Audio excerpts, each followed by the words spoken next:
Hoy estamos de plácemes esta tarde para continuar con la serie de conferencias internacionales con motivo del festejo del aniversario de la Academia Mexicana de Derecho, Juan Velázquez, la cual tengo el honor y el orgullo de presidir. Y tenemos con nosotros al doctor Jorge Federico Lee, de Panamá, un extraordinario jurista, uno de los juristas más importantes en varias áreas, entre ellas el derecho laboral en América Latina, no solo en Panamá, a nivel mundial. Nos da muchísimo gusto tener al doctor Jorge Federico Lee. Querido Jorge Federico Lee, qué orgullo que nos acompañes este día en el festejo de nuestra Academia Mexicana de Derecho.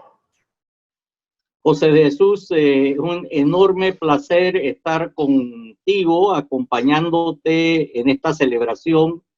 Tu amabilidad me honra muchísimo y desde luego estoy privilegiado de poder participar contigo en esta actividad académica. Pues bueno, el doctor Jorge Federico Lee es abogado y árbitro. Es presidente del Instituto Panamericano de Derecho Procesal. Es miembro de la Corte Internacional de Arbitraje de la Cámara de Comercio Internacional con sede en París. Ha sido distinguido por diversas guías legales internacionales como uno de los abogados más destacados en las áreas de litigio y de derecho del trabajo en Panamá, y un sinnúmero de reconocimientos en su carrera profesional por organizaciones de abogados. Acabe de reiterar que es hoy en día, junto a muchos gente muy valiosa en el rubro de nuestra academia, miembro honorario de la Academia Mexicana de Derecho, junto a don Sergio García Ramírez, junto a Alberto Binder, junto a mucha gente muy talentosa.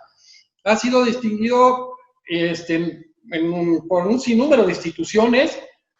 Él fue ministro, para nosotros magistrado en México, es el único país que no entiende el tema de la magistratura constitucional, de la Corte Suprema de Justicia de Panamá, ministro, que para nosotros en México es secretario, de Trabajo y Bienestar Social de la República de Panamá, viceministro, que sería vicesecretario, subsecretario, de Gobierno y Justicia de Panamá.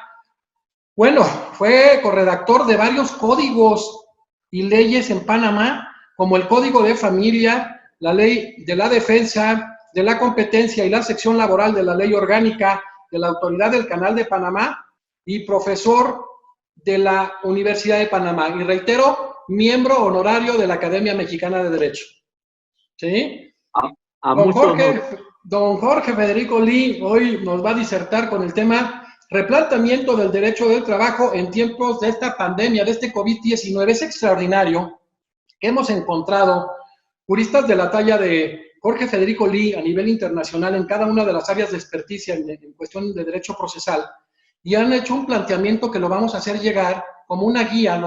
Tenemos nosotros una estructura nacional con varios de los mejores abogados de México y miembros honorarios los más destacados del mundo. Esta vez estamos cubriendo Italia, España y América Latina, y el siguiente mes vamos a cubrir lo que nos faltaba en América Latina, que nada más es Paraguay y Guatemala y Alemania en Europa. Y entonces vamos a iniciar porque es un tema muy importante con un disertante verdaderamente de lujo. Querido Jorge Federico Lee, ¿cuáles dirías que son las características del derecho del trabajo? Yo comenzaría diciendo que si hay una verdad que caracteriza al derecho del trabajo, es que se trata de un derecho dinámico que está en continua y acelerada expansión. Fíjate que al referirme a esta expansión, no solamente digo que es continua, sino que enfatizo lo de la aceleración. Es una expansión acelerada, rápida. El dilema que confronta hoy esta rama del derecho es concretamente si se mantiene dentro de las fronteras con que fue creada, o si por el contrario traza fronteras más amplias para adecuarlas a la realidad del mundo de hoy, que es completamente distinto al de hace 10 años, al de hace 50, al de 1917, cuando se adopta la Constitución de Querétaro, sí, con su célebre artículo 123. Así es. Yo soy del criterio de que es indispensable rediseñar el derecho del trabajo para que cada vez pueda ser más eficaz. Es decir, para que pueda continuar cumpliendo con su misión de regular adecuadamente todas las formas de prestación del trabajo subordinado en el sector público.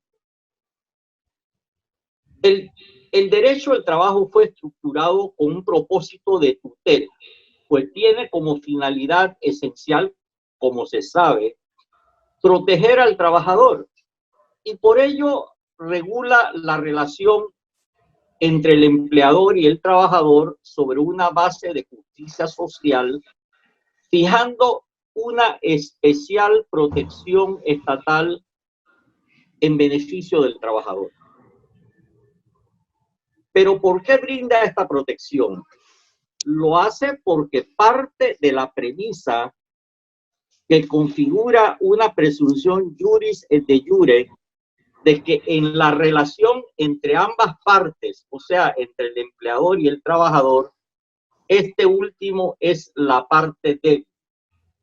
Así entonces, el derecho del trabajo, a través de sus normas, equipara, o sea, iguala jurídicamente a partes o personas que en el mundo real son por lo general desiguales.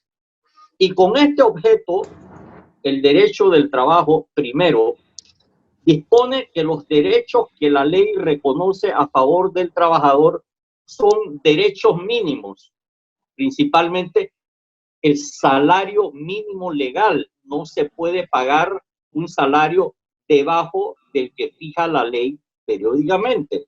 Y otras prestaciones asociadas que también son derechos mínimos, por ejemplo, el día de descanso semanal obligatorio y el derecho a vacaciones pagadas anuales. Segundo, establece un juego de presunciones juris tantum, es decir, que admite pruebas en contrario, que en el caso de surgir un litigio judicial entre empleador y trabajador, desplaza la carga de la prueba de los hechos en disputa y la hace recaer en su mayoría sobre el empleador. Por ejemplo, acreditada la prestación de un servicio, se presume la existencia de la relación laboral. Acreditada la terminación de dicha relación, se presume que dicha terminación resulta de un despido y que este despido es injustificado, y le corresponde al empleador aportar prueba en contrario.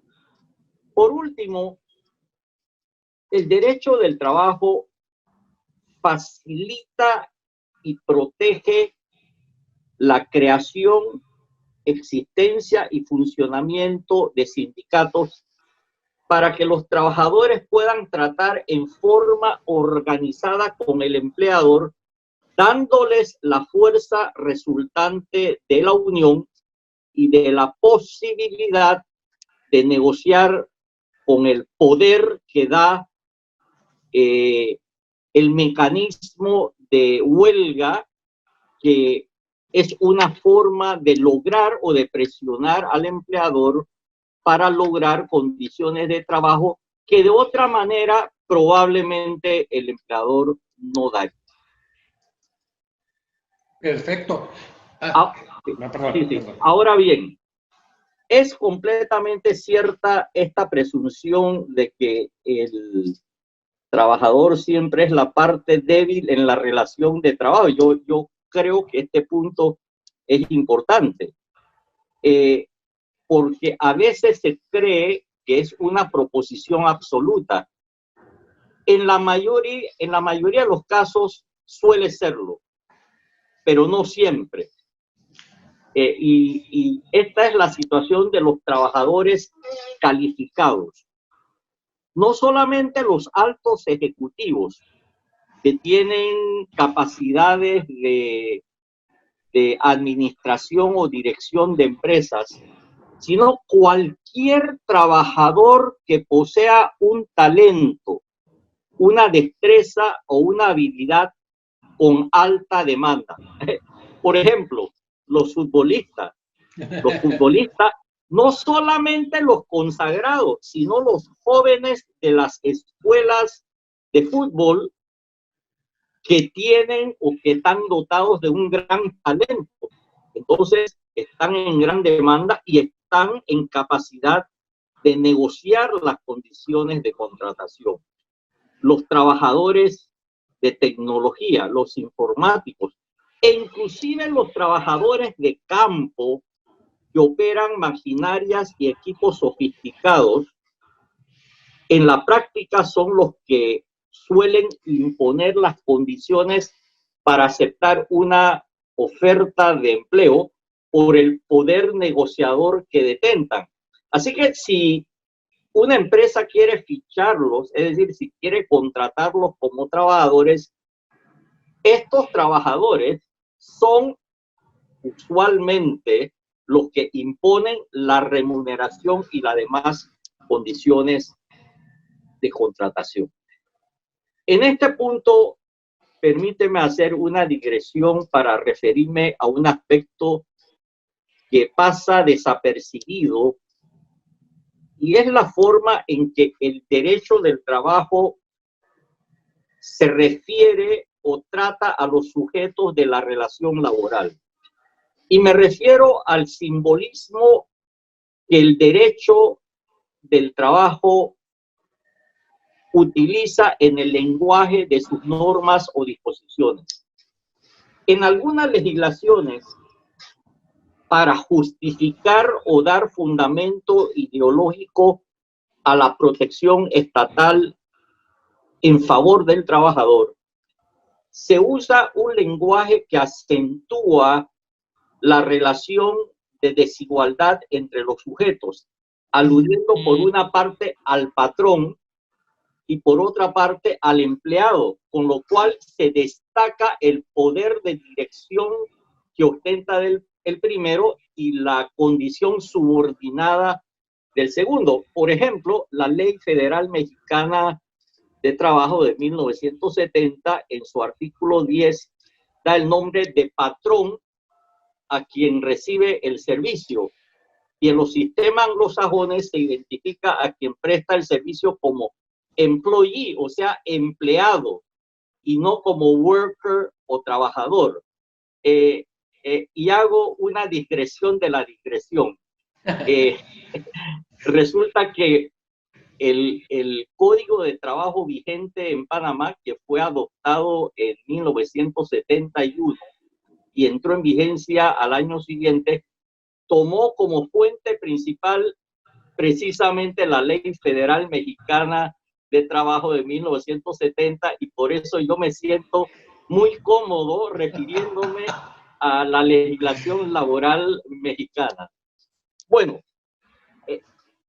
con otro enfoque y continuando en este tema del simbolismo del lenguaje, la legislación laboral panameña de 1971 acude a un lenguaje que busca dignificar a la persona que presta el servicio y la llama trabajador, y a quien recibe el servicio lo llama empleador, no patrón.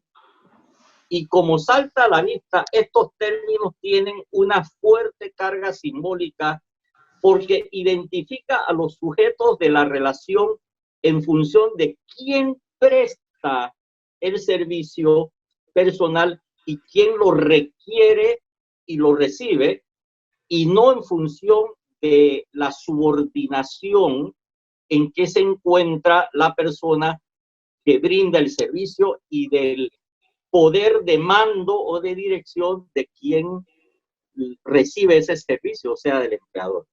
Bueno, continúo entonces refiriéndome a las características diferenciadoras del derecho del trabajo, es decir, que la distinguen de las demás ramas del derecho y que resultan de su finalidad tuteladora o protectora.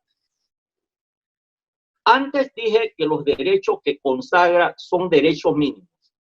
Y esto es así porque las disposiciones del derecho del trabajo son imperativas, ya que sus normas se consideran de orden público. Por ende, los derechos que reconoce a favor del trabajador no son disponibles, no pueden ser objeto de convenio entre las partes. Y esto da lugar a que los derechos que se reconocen a favor del trabajador, tanto los que otorga la ley como los que se crean durante la relación de trabajo, otorgados unilateralmente por el empleador o convenidos entre las partes, devienen irrenunciables, tienen carácter irrenunciable, y cualquier disminución, desmejora, dejación o renuncia de esos derechos es nula, de nulidad absoluta, aun cuando el trabajador haya consentido en ella. Me da mucho gusto que un hombre de la talla de don Jorge Federico Lie haga alusión a nuestra Constitución, la primera de corte social, de corte cultural en el mundo. Le siguió los pasos, sobre todo adoptando algunas cosas, la rusa del 18, la de Weimar del 19, la española del 31. Entonces, un conocedor como don Jorge Federico Lie, me gustaría que nos precisara ¿cuál considera usted que es específicamente el dilema, el gran dilema que enfrenta en la actualidad el derecho del trabajo? ¿Cuál es ese conflicto? ¿Cuál es ese dilema que tenemos en el derecho del trabajo, Jorge Federico Lie? Para mí, el dilema que las sociedades modernas confrontan hoy en relación con el derecho al trabajo es si se le atribuye un carácter pétreo a las características que yo mencioné antes. Carácter pétreo significa que son inconmovibles, que no se pueden modificar. Así es. Que así como se escribieron, así van a quedar para siempre, ¿no? Que hay algunos lugares... Que hay algunos lugares que tienen constituciones pétreas. Bueno, y con esto se asume el riesgo de que esas normas con el transcurso del tiempo puedan resultar ineficaces por obsoletas, ¿no? Y que la legislación laboral entonces, aunque magistralmente diseñada, se convierta en una pieza de museo, o si, por el contrario, vamos ajustando las características del derecho del trabajo, teniendo en cuenta las modalidades con que en el mundo de hoy se están realizando las distintas actividades económicas. Es decir, las formas o las nuevas formas en que se realiza el trabajo. Por ejemplo, el teletrabajo, al cual me voy a referir más adelante. Y con ello, con este segundo enfoque, reconociendo que, como dije antes, el derecho al trabajo debe ser una rama del derecho en constante evolución y expansión.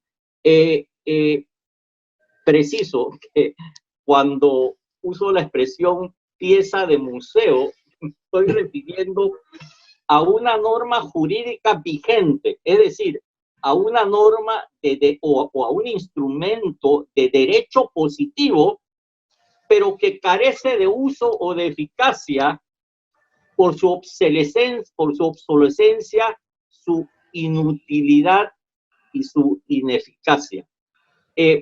Permíteme contar una experiencia propia. En el año 1986, siendo ministro de Trabajo y Bienestar Social de Panamá, me parece que fue ayer, fue hace 33 años, me correspondió promover una reforma a la legislación laboral panameña, cosa que en Panamá y en todas partes del mundo es sumamente difícil, con el fin de incentivar la productividad laboral. Los que tienen suficiente edad se acordarán que eran tiempos sumamente difíciles en lo económico en América Latina y que nuestros países en ese momento, en esa época, atravesaban problemas gravísimos, principalmente una inflación de doble dígito y altísimas tasas de desempleo. En ese año, el presidente de México era Miguel de la Madrid. Viene al caso, viene al caso mencionar que cuando se redactó el Código de Trabajo de Panamá, que fue adoptado como ley de la República en diciembre de 1971, tomamos, como te dije anteriormente, muchas figuras de la Ley Federal Mexicana de Trabajo, pero como se diría en lenguaje común, se nos fue las manos y se introdujeron disposiciones mucho más rígidas que las que contemplaba la legislación mexicana. Entonces, la principal situación que en Panamá intentábamos abordar en 1986 con esa reforma laboral era la ausencia de instrumentos que permitiesen incentivar eficazmente la productividad laboral. El problema concreto era que los empleadores se mostraban absolutamente renuentes a otorgar ninguna forma de incentivo variable al trabajador, con lo cual, en círculo vicioso, los trabajadores carecían de motivación para realizar su mejor esfuerzo. En México, esta situación a lo mejor no existe porque el sistema laboral mexicano contempla una participación obligatoria de los trabajadores en la utilidad de la empresa, atada al resultado anual de la empresa, pero que no toma en cuenta el desempeño individual del trabajador, según entiendo.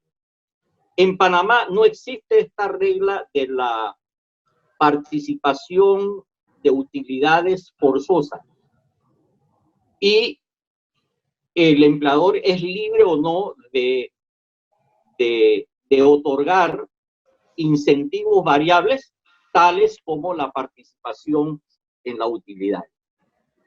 Resulta que el Código de Trabajo panameño tiene una definición amplia, yo diría que omnicomprensiva de lo que es salario y señala, palabra más, palabra menos, salario es la retribución que el empleador debe pagar al trabajador con motivo de la relación de trabajo y comprende no solamente lo pagado en dinero y especie, sino también las gratificaciones, percepciones, bonificaciones, primas, comisiones, participación en utilidades y, en general, todo ingreso o beneficio que el trabajador reciba por razón del trabajo o como consecuencia de este. Y en Panamá, al igual que en México, el salario no puede ser disminuido ni desmejorado bajo ninguna circunstancia. La Constitución Política de Panamá establece de manera expresa y con lenguaje categórico que son nulos y no surten efectos los pactos que impliquen renuncia, dejación, disminución o desmejora de derechos reconocidos a favor del trabajador, aunque consten en un convenio o pacto cualquiera. Por ello, una vez que entró en vigencia el Código de Trabajo panameño en 1972, los empresarios dejaron de pagar bonificaciones y otros incentivos variables. ¿Por qué? Por el temor, yo diría que fundado, de que si se concedía este beneficio de una forma reiterada, es decir, en un número plural de ocasiones, se podía considerar que este beneficio se consideraba o se convertía en un uso y costumbre, dando lugar a una condición laboral que a su vez devenía en un derecho adquirido. Y esto podía producir la situación absurda de que el empleador tuviese que continuar dando la bonificación, participación en utilidades, gratificación, prima de producción, aun cuando la situación económica hubiese venido a menos y que el esfuerzo del trabajador hubiese bajado. Pero por ser un derecho adquirido, entonces tenía que mantenerse el pago de ese incentivo. Así que sencillamente los empresarios dejaron de pagar o de reconocer o de instituir, de establecer mecanismos de incentivo a la productividad. La principal medida que se adoptó en la reforma que emprendimos en el año 1986, que fue una de las primeras experiencias flexibilizadoras en América Latina, es simple. Se estableció lo siguiente: los pagos que el empleador haga al trabajador en concepto de primas de producción, bonificaciones, gratificaciones, donaciones y participación en las utilidades no son parte del salario ni se considerarán costumbres o usos ni condiciones de trabajo. Y el efecto de esta reforma, cuya fórmula es muy sencilla, fue contundente. Casi de inmediato, y en los últimos 30 años, las empresas establecieron toda clase de incentivos variables al trabajo eficiente que implican el pago de primas de producción y el otorgamiento de bonificaciones y gratificaciones. En Panamá ya se ha convertido en algo usual en la estructuración de la remuneración de los trabajadores, mejorando con ello sustancialmente el nivel de ingreso de los trabajadores. Es decir, que en Panamá, yo diría que en muchas empresas, por no decir la enorme mayoría, la remuneración viene compuesta no solamente del salario fijo, sino de los incentivos variables. Bueno, esta aportación en ese sentido va a venir vinculada a la siguiente pregunta. Doctor Jorge Federico Lee, ¿hay razones válidas que justifiquen variar las fronteras del derecho del trabajo? ¿Sí existen?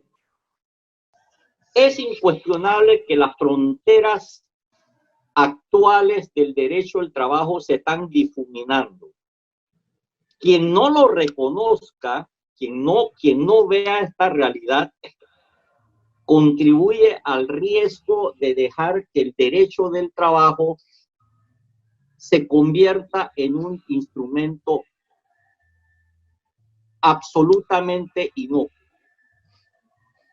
Sucede, como se sabe, que el derecho del trabajo actual fue diseñado, sus normas fueron diseñadas tomando en cuenta la forma en que el trabajo se organizaba a principios del siglo XX.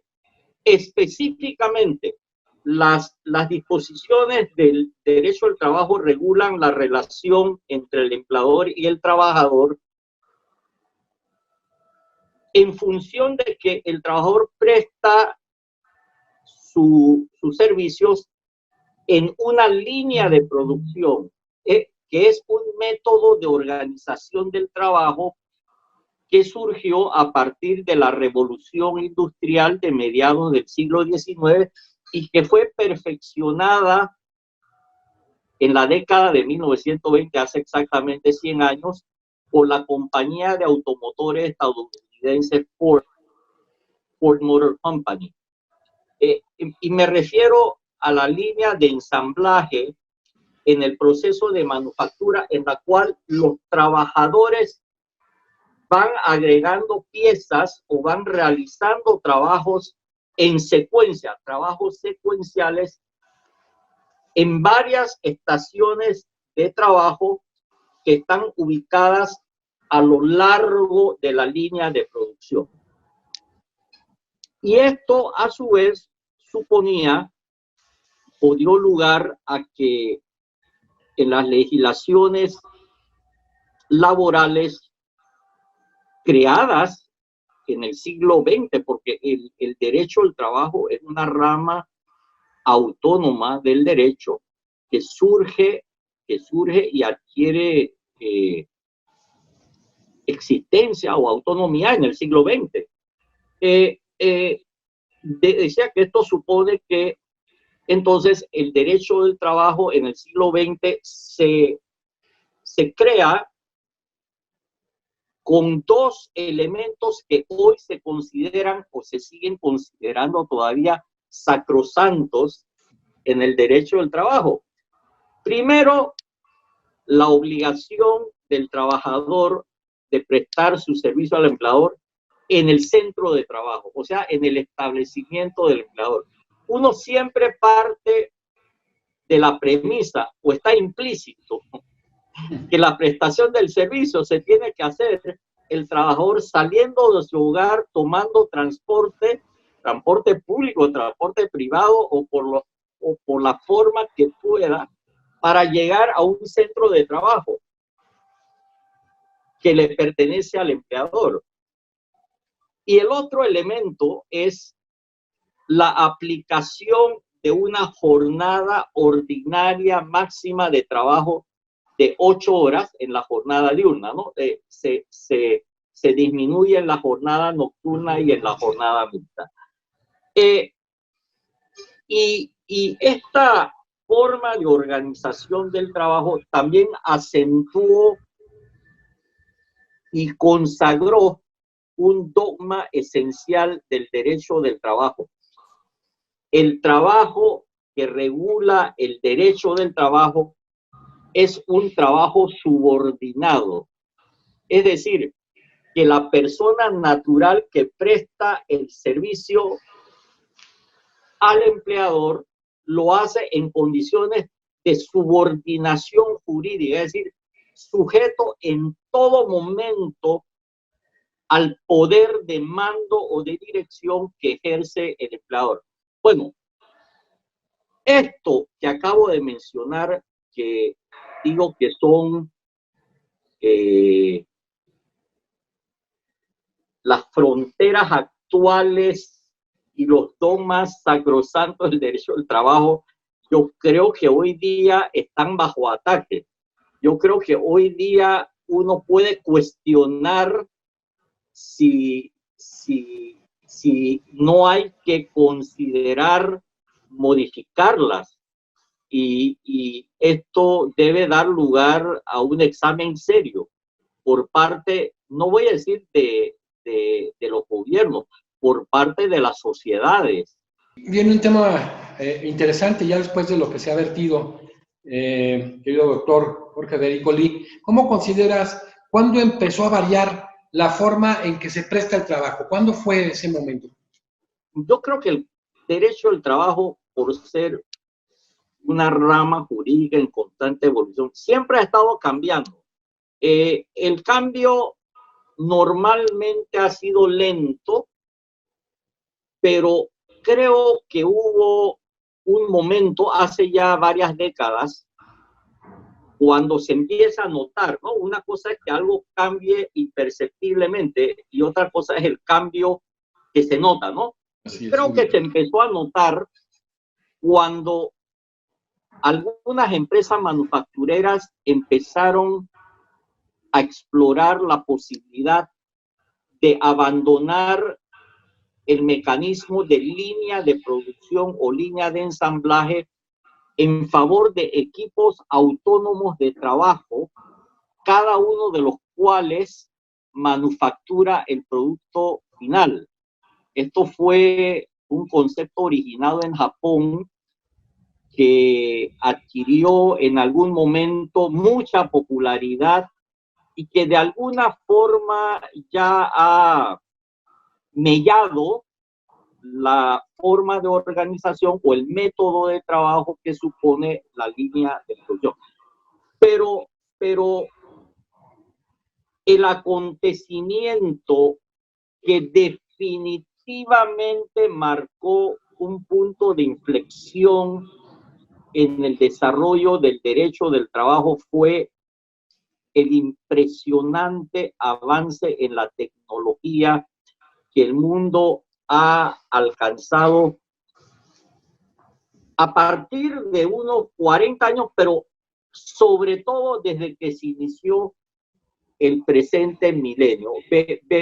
Veamos estos fenómenos y voy a tratar de referirme a los principales porque la tecnología, caramba, se expresa de muchas maneras, ¿no? Entonces, tratando de irme a lo principal. Lo primero es, ¿a qué dio lugar la tecnología? Principalmente a la actividad económica a distancia y al teletrabajo. Son dos realidades íntimamente vinculadas. Y es que la actividad económica a distancia y el teletrabajo o trabajo remoto hacen cada día más irrelevante la existencia del centro de trabajo. Yo creo que es algo obvio, ¿no? Porque a veces hay cosas tan obvias que por obvia uno no las nota porque se acostumbra a ello, ¿no? Los consumidores hoy tienen hábitos de compra completamente distintos a los de hace 10 años. Ahora mucho se compra o se adquiere a distancia. Las compras se hacen en línea. Las primeras víctimas de esta tendencia fueron las agencias de viaje. Antes uno para adquirir un pasaje aéreo tenía que ir a una agencia de viaje y comprarlo a la agencia de viaje. No se le podía comprar directamente a la aerolínea. Y la agencia de viaje hacía una labor de intermediación cobrando un porcentaje, una comisión bastante alta. Hoy día los bancos permiten las transacciones en línea, pero sobre todo hoy y desde hace, yo diría, especialmente en los últimos 5 años, la compra de bienes y servicios se hace en forma electrónica y han cerrado definitivamente y continúan desapareciendo tiendas físicas como Sears, JCPenney, lo que los anglosajones llaman las tiendas de piedra y ladrillo, brick and mortar. ¿Desplazadas por quién? Desplazadas por el fenómeno Amazon. La gente compra de todo, incluyendo víveres en línea,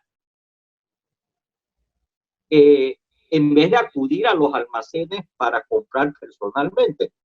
Y por esta razón, todos los días en el mundo se pierden miles de trabajos con el cierre de estas tiendas y al contrario, Amazon todos los días crece impresionantemente. ¿Qué importancia tiene esto en cuanto al derecho del trabajo? Sucede que Amazon no necesariamente emplea directamente a todas las personas que se requieren para atender a los compradores en línea, porque Amazon, aparte de ser un comerciante, es también una plataforma de mercado libre que permite que otros agentes económicos accedan o hagan uso de su plataforma en forma de mercado o catálogo para vender a cambio de una comisión. Así que, aunque Amazon crea muchísimos empleos directos y empleador de cientos de miles de trabajadores en los Estados Unidos de América y en todo el mundo. También crea muchísimos empleos indirectos de personas que no son trabajadores de Amazon, sino trabajadores de otros agentes económicos que usan su plataforma tecnológica. El trabajo en línea siempre permea estos límites supuestamente infranqueables de la subordinación jurídica, del poder de supervisión del empleador, de la jornada de 8 horas. Si el trabajador desarrolla el teletrabajo, es decir, cumple sus funciones desde su hogar, ¿es verdaderamente posible que el empleador pueda supervisar, en la mayoría de los casos, realmente que el trabajador está cumpliendo sus funciones a lo largo de las 8 horas de la jornada? O precisamente porque se pacta el teletrabajo está implícito, aunque no lo diga la ley o no lo diga el contrato de trabajo, que en esta modalidad el trabajador pueda hacerlo de una forma cómoda, con espacios de descansos flexibles, inclusive con la posibilidad implícitamente permitida de atender ocasionalmente asuntos personales y familiares. Y de ser así, como sucede en la realidad, no importa lo que diga el contrato de teletrabajo, en la realidad no hay manera de asegurar que un trabajador que hace teletrabajo va a estar 8 horas sentado enfrente de su computadora o de su teléfono celular. Uber, a través de su plataforma, fija la mejor ruta, es decir, la ruta más corta. También fija la tarifa que debe cobrar el conductor con base en un algoritmo que toma en cuenta la distancia, el tráfico y el tiempo requerido para llevar al pasajero a su destino. Pero sobre todo quiero destacar que Uber fija la tarifa. El pasajero le paga el precio del pasaje a Uber, quien periódicamente le paga al conductor esos ingresos, descontándose la comisión, su propia comisión, la comisión de Uber, por proveer los servicios de su plataforma. Uber sostiene que no es una empresa de transporte. Uber dice que no es una empresa de transporte selectivo, sino que dice que es una empresa tecnológica, puesto que considera que su cliente no es el pasajero, sino el conductor. Y esto es algo que en la realidad es difícil de entender o que mucha gente no entiende. Lo que es incuestionable es que Uber vino a llenar una necesidad social. El creador de Uber vio una actividad económica, un servicio que los pasajeros requerían y lo llenó. Y es cierto que Uber hoy, o las empresas estilo Uber, cumplen una función esencial en la sociedad. Y esto ha dado lugar a que esa actividad de Uber y las empresas que la han venido siguiendo en la misma línea de actividad económica sean un completo éxito, un éxito absoluto. El éxito de Uber y de otros agentes económicos que se dedican a esta actividad, es que es difícil no mencionar nombres porque son un grupo muy pequeño de grandes empresas, ¿no? Claro. La empresa norteamericana Lyft, la española Cabify y la empresa china Didi, que viene con muchísima fuerza. ha producido violentas reacciones en todo el mundo, no solamente de los conductores de taxi, sino también de muchos de sus propios conductores, dando lugar a soluciones disímiles en cada país. Cada país ha buscado mantener la actividad económica estilo Uber, pero con distintas soluciones en lo fiscal, en lo regulatorio y también en lo laboral. Pero vamos a lo laboral, ¿no? Hay algunos países donde se ha producido la reacción extrema y se ha dicho, no, Uber es una empresa de transporte y sus conductores son trabajadores. Por tanto, están regulados por una relación laboral. Esto empieza cuando en Francia hace ya varios años un conductor demanda a Uber y dice, es mi empleador y me debe las prestaciones laborales, etcétera, tal.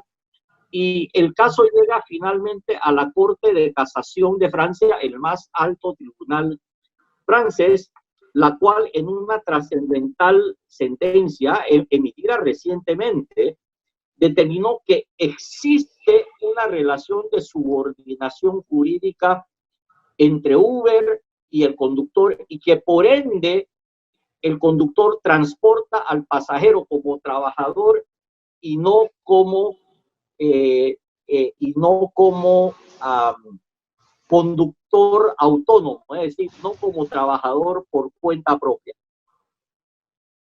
Y luego, también recientemente, el estado de California, en los Estados Unidos de América, adoptó una ley que entró en vigencia el 1 de enero de este año, hace 5 meses. Curiosamente, California es el estado donde está la sede de Uber en San Francisco. Y esa ley requiere que las plataformas de transporte selectivo reclasifiquen a sus conductores de contratistas independientes a trabajadores sujetos a una relación laboral.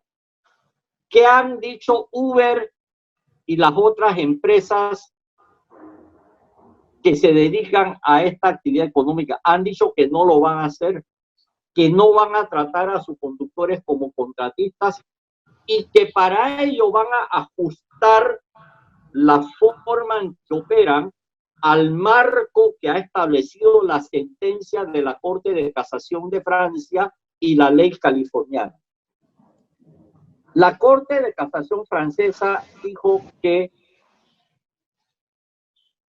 los conductores de Uber eran trabajadores que no podían ser conductores autónomos porque según esa sentencia, los trabajadores por cuenta propia deben poder hacer 3 cosas.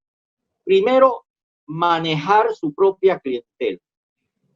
Segundo, fijar los precios. Y tercero, determinar la manera en que va a realizar el trabajo. Y esto implica en el transporte selectivo escoger la ruta.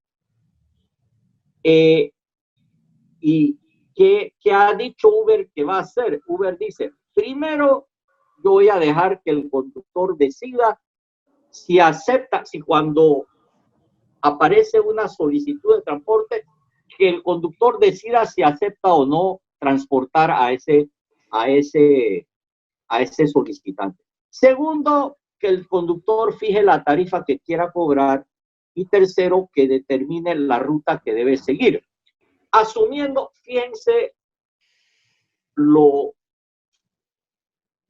irónico de esto, asumiendo que Uber haga eso y que en efecto entre en un marco dentro del cual ya no está obligado por la ley de California y por el criterio de la Corte de Casación francesa a tratar a sus conductores como trabajadores. Lo que a mí me parece evidente es que el efecto de esto, en vez de ser beneficioso para el trabajador, para el trabajador, para el conductor, va a ser realmente contraproducente, porque cuando Uber, en vez de fijar una tarifa uniforme para que todos sus conductores, no una tarifa uniforme en términos de una cuantía, sino parámetros uniformes para fijar la tarifa en función de la distancia, el tráfico y la ruta, ¿no? Pero al final es una tarifa uniforme, que tiene en cuenta elementos uniformes. Si Uber decide que para que sus conductores no sean tratados como trabajadores, estos puedan fijar la tarifa, ¿qué va a suceder? La queja de los conductores es que las tarifas de Uber son muy bajas, y son bajas a propósito, para que el pasajero tome este servicio en vez de tomar un taxi. Pero si el conductor puede fijar su propia tarifa y hay una petición de un trabajador de un pasajero, de un cliente, y el conductor de Uber dobla la tarifa usual, entonces lo que va a suceder es que el pasajero no lo va a aceptar, y siempre va a haber otro conductor de Uber o de otra plataforma que presente un precio más bajo, y lo que puede suceder, o creo yo que invariablemente va a suceder, es que cada vez que aparezca una solicitud de transporte, se va a producir entre los conductores que están en el área una subasta a la baja, produciendo una competencia ruinosa en la cual el conductor que ofrece el precio más bajo es el que se va a llevar al pasajero. Así que es una ironía que el criterio de los tribunales y de la legislatura californiana para que Uber o las otras empresas que usan plataformas tecnológicas asociadas al transporte selectivo puedan considerar contratista a sus conductores y no trabajadores, en vez de beneficiar a los conductores, los perjudique. Bueno, querido doctor Jorge Federico, tenemos 7 minutos para un par de preguntas. La primera es, háblanos por favor, ahora con este tema de la pandemia del COVID-19, ¿la emergencia sanitaria ha puesto de relieve alguna carencia del derecho del trabajo? Estoy convencido de que la pandemia que estamos enfrentando, provocada por el virus COVID-19, ha terminado de romper las fronteras tradicionales del derecho al trabajo. Mira, hoy, millones de trabajadores en todo el mundo han perdido sus trabajos y otros millones están suspendidos, es decir, tienen los efectos de sus contratos de trabajo suspendidos. Es decir, aunque la relación continúa, no están trabajando, no pueden trabajar porque las empresas están cerradas y hay confinamiento total y absoluto de la población. No están recibiendo salario debido a las medidas sanitarias establecidas para frenar el contagio del virus. Nuestras legislaciones laborales, las que existen tal como están estructuradas hoy, no permiten soluciones intermedias, ni siquiera soluciones temporales en una situación de crisis de tan enormes proporciones o dimensiones como la que estamos viviendo hoy. Sencillamente, el legislador laboral, los que crearon las leyes de trabajo o el derecho o el código de trabajo, nunca pensaron en una pandemia. y ni siquiera pensaron en situaciones similares como desastres naturales generalizados en una guerra. Me explico, me explico. El derecho del trabajo actual tiene estructuras que realmente son pétreas. Son pétreas porque se ha considerado que son inconmovibles, que son inmodificables. Se diseñaron para que nunca pudieran ser modificadas. Y la principal de esta estructura es el principio de la irrenunciabilidad de los derechos, cuya principal manifestación es esa regla que dice: el salario no podrá ser reducido por ninguna naturaleza, ni aún mediando el consentimiento del trabajador.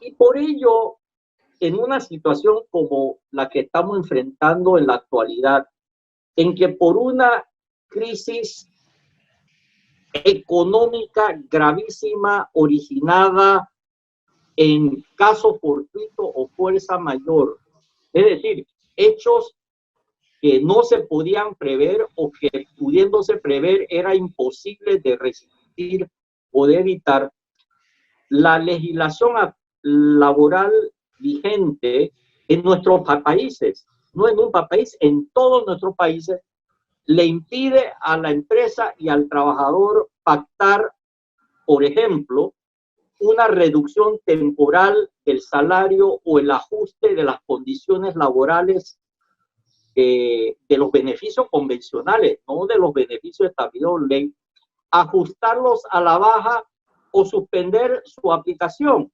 aun cuando de ello dependa la sobrevivencia de la empresa, dejándole a la empresa como única alternativa tener que reducir personal, es decir, poner fin a la relación de trabajo y destruir puestos de empleo para poder asegurar su viabilidad económica y subsistencia. En los países en que sí se permite, aunque sea en situación extrema, la disminución de parte del el salario, esto es lo que se está haciendo.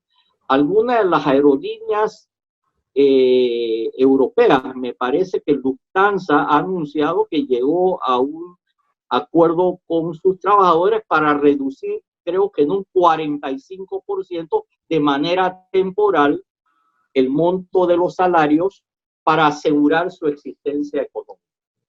Así que en una línea, yo te diría que la pandemia ha puesto de relieve que tenemos que repensar el derecho al trabajo tal como está estructurado hoy. Ese es un planteamiento muy importante en este serial de conferencias que uno de los más importantes expertos en materia laboral en el continente y que es miembro honorario precisamente de la Academia Mexicana de Derecho, siente una línea, porque ese es un motivo de un gran debate, pero un debate pronto. Ya hay una observación, la 1/2020, para el Estado mexicano por parte de la Comisión Interamericana de Derechos Humanos. Entonces, en ocasiones esto va a resultar peor para la clase trabajadora y si terminan destruyéndose, haciéndose pedazos las micro, medianas y pequeñas empresas, en un país como México se van a perder el 75% de los empleos. Entonces, ¿qué conlleva eso? Un conflicto terrible. Querido doctor Jorge Federico Lee, pues una conversación extraordinaria, vienen las conclusiones. ¿Qué podemos concluir después de todo este análisis? Te voy a dar las conclusiones en dos líneas. Primero, que esta situación inédita en 100 años, ¿no? Más precisamente en 102 años, que hoy viven nuestros países, pone en evidencia la urgente necesidad de ampliar las fronteras del derecho del trabajo. Fíjate que no estoy diciendo que hay que hacer cambios específicos. Yo lo que estoy diciendo es que hay que trazar nuevas fronteras. No estoy recomendando ni estoy sugiriendo nada específico. Lo que estoy diciendo es que las fronteras actuales no son adecuadas. Y la segunda conclusión es que al final, y termino con con la frase con la que creo que inicié esta conversación. Es que hay una expresión que recoge magníficamente la naturaleza del derecho del trabajo. Es un derecho en constante y acelerada expansión. Perfecto. ¿No? Extraordinaria disertación, querido doctor Jorge Federico Lee. Qué bueno este tema de la defensa multinivel en este estatus con el derecho, la implementación del derecho internacional de derechos humanos nos ha dejado algunos estándares internacionales, ¿no? Basta decir el artículo 6 del Pacto Internacional de Derechos Económicos, Políticos y Sociales, o el mismo 6 y 7 de la Convención Americana, y hay una observación muy importante que es la 18, que traza mucho el Comité de Derechos Económicos, Sociales y Culturales. Y todo esto que ha abordado el doctor Jorge Federico Liz se está viendo en toda América Latina, en España y en Italia. Le agradecemos a todos los amigos de América Latina que nos están viendo, y son pronunciamientos muy interesantes. Igual dicen, no hago esta propuesta, pero sí son pronunciamientos que valen la pena de alguien que se formó en todas las vertientes, que ha estado en el litigio, que ha estado en el arbitraje, que ha estado como ministro, lo que es magistrado, pero ministro para nosotros, magistrado en los demás países de la Corte Suprema de Panamá, que precisamente ha estado en lo que sería para nosotros la Secretaría de Trabajo, el Ministerio de Trabajo. Entonces tiene una formación global, aparte de una calidad humana extraordinaria. Es una de las personas que le tengo un extraordinario afecto, que tengo una gran empatía tanto emocional como académica, y que le agradezco a Dios su amistad y a él en lo personal el trato que siempre ha tenido conmigo. Querido doctor Jorge Federico Lee, hoy concluimos una extraordinaria disertación del doctor Jorge Federico Lee, presidente del Instituto Panamericano de Derecho Procesal, con el replanteamiento del derecho del trabajo en tiempos de pandemia. Muchas gracias, querido Jorge Federico Lee. Muchísimas gracias, José. Es un enorme gusto estar contigo en esta actividad. Muchas gracias.